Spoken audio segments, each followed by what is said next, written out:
The Pentagon purge continues. An Army spokesperson confirmed today that four-star General Chris C.D. Donahue, commanding general of U.S. Army Europe and Africa and commander of NATO's Allied Land Command, will relinquish command in just 1 week. Donahue is most famous for being the last soldier to leave Afghanistan in the 2021 withdrawal. He was widely considered an Army rising star and a potential candidate for Army Chief of Staff. But multiple officials tell CBS News that Donahue, quote, earned the ire of Defense Secretary Pete Hegseth. Donahue's abrupt departure is one of many Hegseth may need to answer for when he meets with House Republicans today. The Defense Secretary is scheduled to brief lawmakers at the Republican Study Committee lunch on Pentagon funding. More specifically, his demand for $80 billion more to cover the costs of the Iran war. With me now to discuss MS Now Pentagon reporter Priya Sridhar. Rick and Chuck are back. Priya, what do we know about Donahue's departure? Hey, Alicia, that's right. This is a huge blow to Army leadership. General Donahue was a special ops leader. He was a West Point grad. He had done tours of duty in Afghanistan, Iraq, and Syria, but he was most famously known for what you're seeing there on your screen, as you mentioned, being the last soldier to leave Afghanistan back in 2021. So in many ways, this is not a surprise, and that's because Secretary of Defense Pete Hegseth has launched an investigation by the Pentagon into that military withdrawal that occurred back in August of 2021. And he has said that he wants to look into any of the military leaders who were involved in that departure. And General Donahue happened to be associated with it. General Donahue, a man who's dedicated much of his life in service to this country, Priya, multiple officials telling the Wall Street Journal his departure is a part of Hegseth's strategy to, quote, squeeze out officers with track records of battlefield valor and command experience in favor of less accomplished political loyalists. How does that further a warrior mentality, Priya? Yeah, that's a great question, Alicia. And we've seen this happen repeatedly over the last year and a half or so. Just in the last 60 days, I was trying to do a count, and we saw at least 6 3- or 4-star generals leaving their positions. And Secretary of Defense Hegseth has said that he wants less generals and more GIs. And he actually issued a policy directive just last year to reduce the 4-star ranks by 20% and reduce the 3-star ranks by 10 to 20%. So many people like General Donahue are saying that they're relinquishing command, but really they're being forced out of positions because they are ideologically opposed in some ways to Secretary of Defense Pete Hegseth's policies, or they're associated with something that he has an issue with.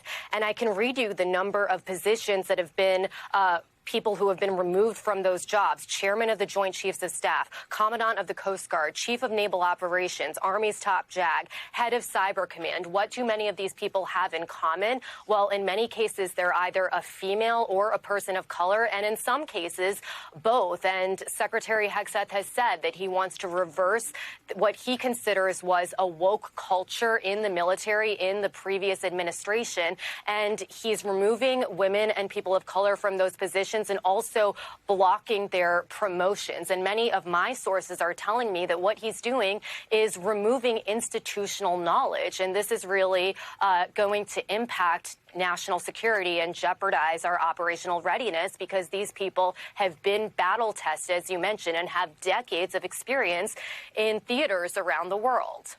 Rick Stengel, I feel like I've seen this film before. Taking folks with incredible institutional knowledge, removing them from their posts, installing loyalists. Each piece of that is problematic. What is the danger of having a bunch of Trump loyalists inside of DOD?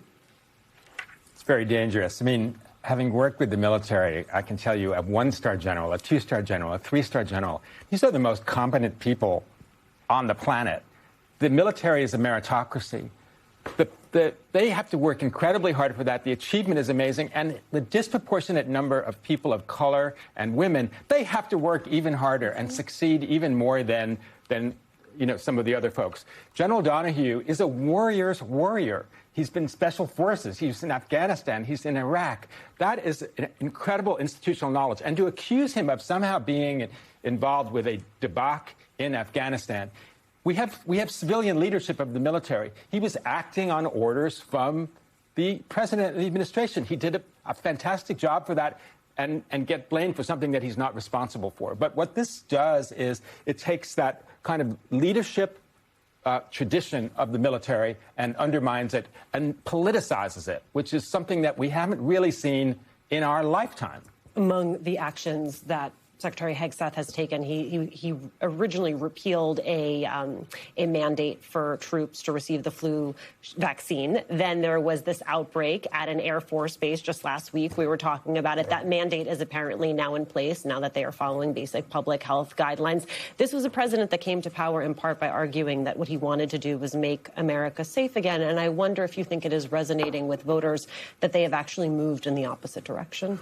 Well, we're hearing in voters, and we're working with the groups that I work with from Maine to California. So this is not some East Coast, West Coast, a lot of flyover country where folks love the military. We know that. People love when they're safe. And sometimes we take safety for granted because we've been safe for so long because of an amazing military and an amazing infrastructure to what Rick said about folks that just do the hard work every day. Well, now the American public's starting to get it. And you're seeing the rise of something I want to bring up here, which is the veteran candidate. Right now, lots of veterans, lots of folks who were laid off by DOJ that are federal folks who've been doing a lot of work, but a lot of veterans. Last night in New York 17, a veteran won in a swing state that Democrats can do. Last night in South Carolina 1, a veteran won who can flip a South Carolina seat. In New Jersey 9 against McKean, there's a veteran, a woman veteran. There's a lot of folks running that are veterans that are sick and tired of what you're talking about, and I think they're going to be the ultimate messengers against Donald Trump, who can look into the camera and say, I've served this country, and what's going on at the Pentagon and in our armed services is wrong, and I actually lift my hat and tap my hat to Vote Vets, who's behind a lot of this work in recruiting these candidates and getting them to run. As one said to me, I didn't want to do this, but when duty calls, you answer.